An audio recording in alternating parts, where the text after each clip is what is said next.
The agents found 3 checks from Diane Vitale to Barry Weinberg and 3 checks from Josephine Massino to Barry Weinberg. And they said, "Who is this guy?"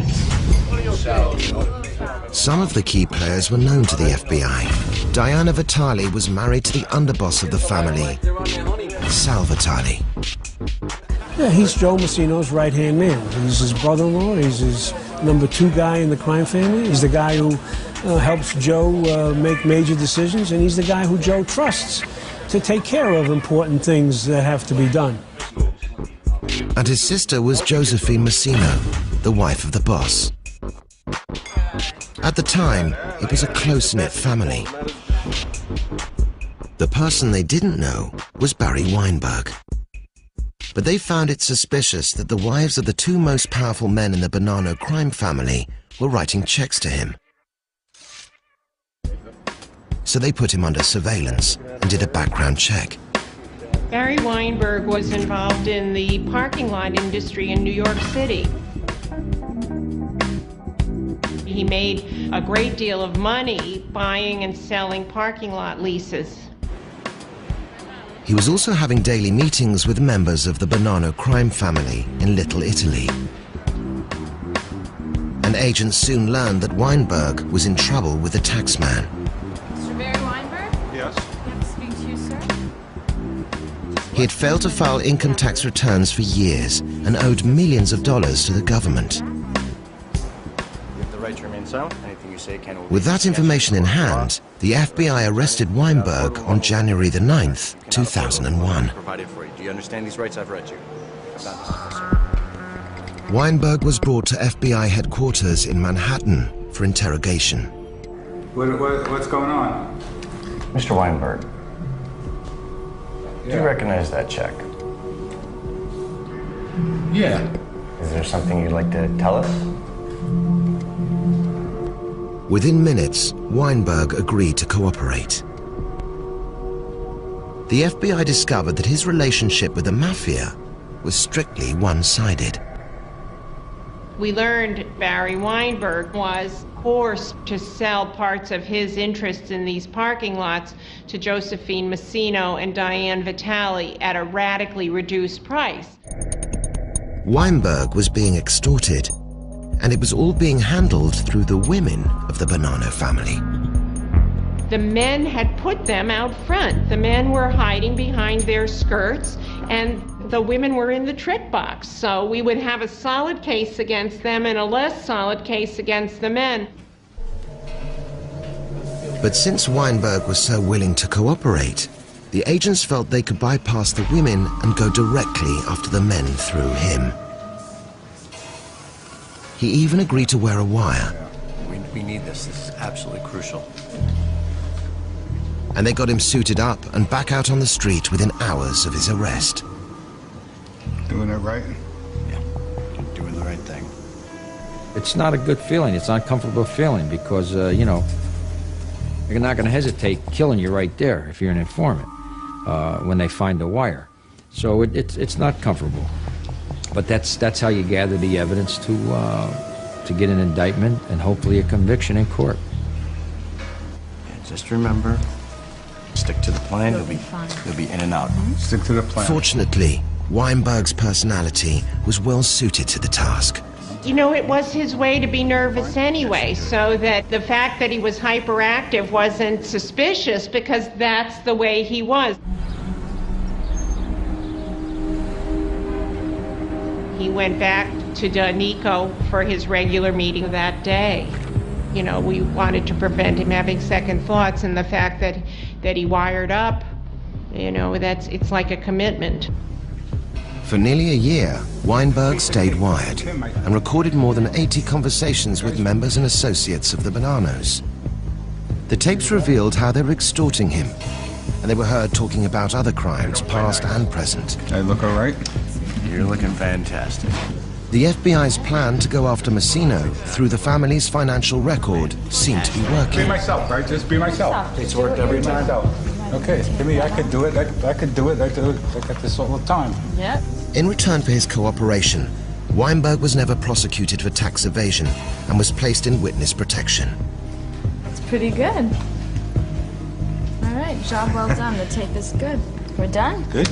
We're done. We're done. But only a year after he finished his work with the FBI, he died of cancer.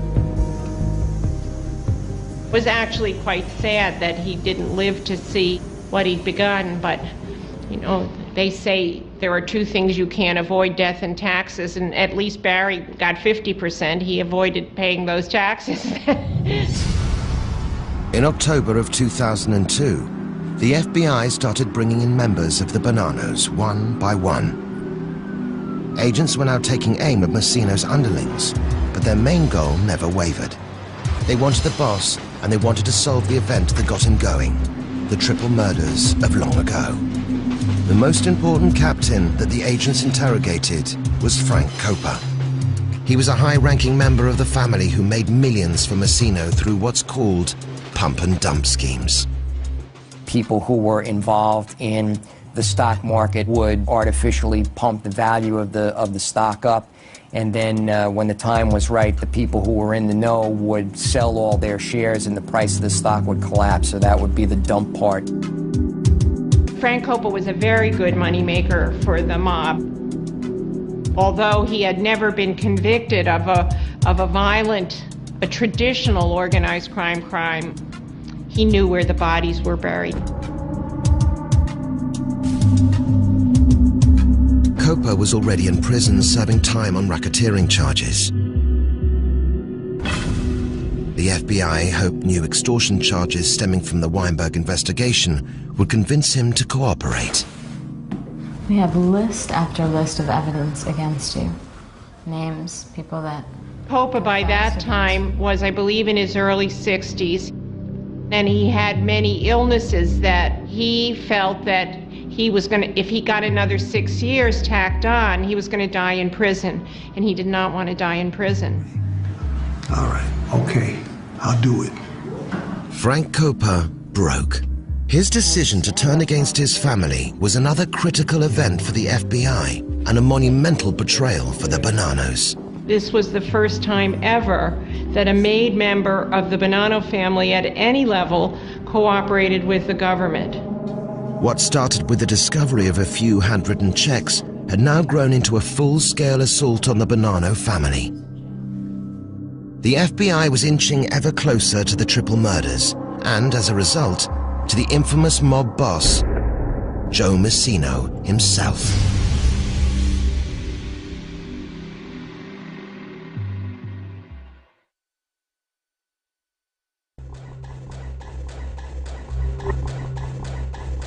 The FBI were determined to bring down Joe Massino, now the boss of the revitalized and powerful Bonanno crime family. His bloody rise to power had begun with the still unsolved executions of 1981. Joe Massino was a tough guy. He was a killer. He was a mafia boss. He certainly is not someone who you would want to tangle with if you could get away with it, you know, if you didn't have to. But the foundation on which Joe Massino had built his empire was beginning to crumble. The FBI had gotten to Frank Copa, and as word spread, more mobsters began to talk. Once he makes a deal, there's an avalanche of cooperating witnesses from the Bonanno crime family. It took more than 40 years for a member of the Bonanno crime family to become a defector and cooperate with the government. But once the first one came, they came in droves. The defections reached all the way up the chain of command to the family's underboss, Sal Vitali. He was Massino's second in command and his brother-in-law. The tight-knit Bonanno family was unraveling. Vitali implicated Massino in the triple murders of 1981 that had been critical to his rise to power. On January the 9th, 2003, 2 years to the day after the arrest of Barry Weinberg, Joseph Massino was arrested. Among the charges were the premeditated murders of Sonny Red, Big Trin, and Phil Lucky. To kill 3 people and be prepared to dispose of the bodies is not something you can think of and plan overnight. A lot of planning went into this caper. Finally, what happened the night of the 1981 triple murders came out in testimony from the witness box. giving a chilling insight into how the mafia plans and commits murder. This was a feud over power. Who was going to control the family that they had been part of all these years? According to Vitali's direct court testimony, there were 4 gunmen in all, himself along with 3 others who had been brought in from the Canadian faction of the family for added secrecy. Philly Lucky, Sonny Red, and Big Trin gotta go down. Sally, you got your crew working also. The plan was to lure the victims to a meeting on neutral ground, in the basement of a social club in Brooklyn. I mean, the social club proper is up on the 2nd floor, and right behind these doors is where the 3 captains were blown away.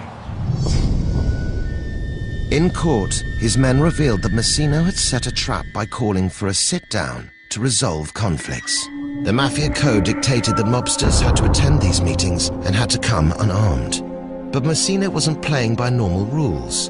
Vitali recalled that once all 3 rivals entered the basement, there would be a signal to the gunman. This was the plan as described in court. George, when you see Sonny Red come in, you're gonna signal like this with your hand through your hair. Like that. That's the cue. Vito, you come out first. On the street, Sonny Black was in charge of the lookout crew. We were told to have ski masks that we'd put on in the closet and coat room, and before we came out to put the ski masks on. We left the door open a smidge to look out. Just as planned, the 3 captains arrived. We sat there waiting for the doorbell to ring.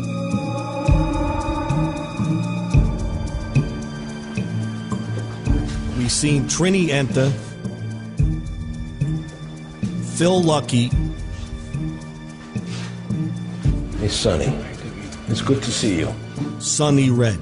Thanks for coming. When Sonny walked in, he immediately linked arms with Joe Massino, figuring I'll be so close to him that nothing bad could happen to me. He was obviously dead wrong. As soon as he got in, George from Canada ran his fingers through his hair. That was a signal for the 3 guys who were hiding in the closet to jump out and start shooting.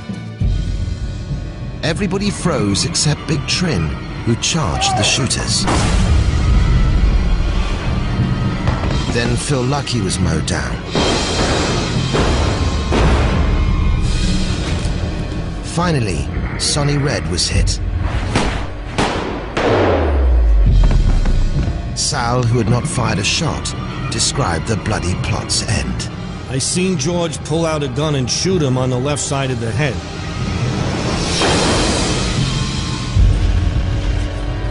By that time, it was all over.